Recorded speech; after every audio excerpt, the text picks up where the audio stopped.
বাংলাদেশের অন্যতম সুন্দর এবং দৃষ্টিনন্দন মসজিদগুলোর মধ্যে দিনাজপুর জেলার আফতাবগঞ্জ উপজেলার এই মসজিদটাও অন্যতম।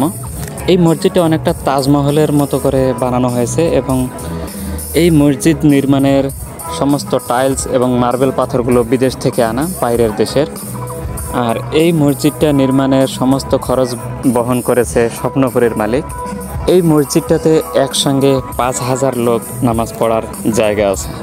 এই সাইডে এটা হচ্ছে মসজিদের অজুখানা। অজুখানাটাও দেখতে এত সুন্দর যে এখানে বসে উজু করবে সেই বসার জায়গাটাও কিন্তু অনেক সুন্দর করে বানানো হয়েছে।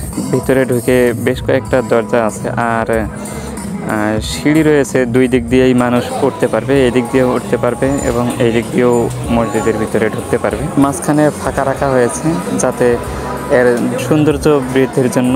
৩ তলা বিশিষ্ট এই মসজিদটার নিচতলায় রয়েছে গ্রন্থাগার এবং 3 ফ্লোরেই নামাজের ব্যবস্থা রয়েছে এবং মসজিদের ভিতরের পরিবেশটা একেবারে ঠান্ডা, খুবই শীতল পরিবেশ। এখানে নারী পুরুষ ছেলে মেয়ে সবাই ভিতরে ঢুকে ইচ্ছা মতো ছবি তুলতেছে, ভিডিও করতেছে। মানে মসজিদটা পুরো একটা বিনোদন কেন্দ্র হিসাবে পরিণত করে ফেলেছে।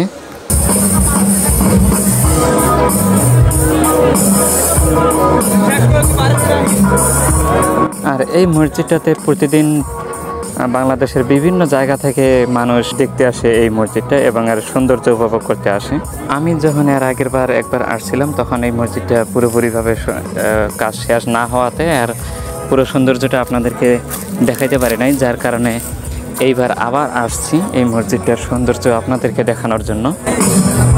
অনেকদিন আগে আমি একবার আসছিলাম, তখন এই মসজিদের কাজ নির্মাণাধীন ছিল, তো তখন ভালো করে ভিডিও করতে পারি নাই। এই মসজিদ নির্মাণের সমস্ত কাজ শেষ হয়ে গেছে এবং মসজিদটা পুরোপুরিভাবে জনসাধারণের জন্য উন্মুক্ত। তো এইবার আমরা উপরে ফ্লোরে গেলাম।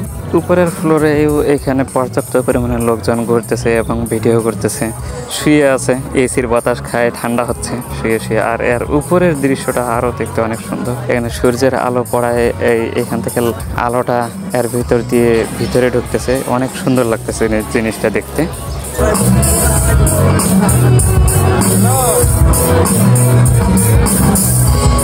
মসজিদের পিলারের গায়ের সৌন্দর্যগুলো দেখে মনে হচ্ছিল যে ডায়মন্ড বসানো মনে হয়, এত সুন্দর।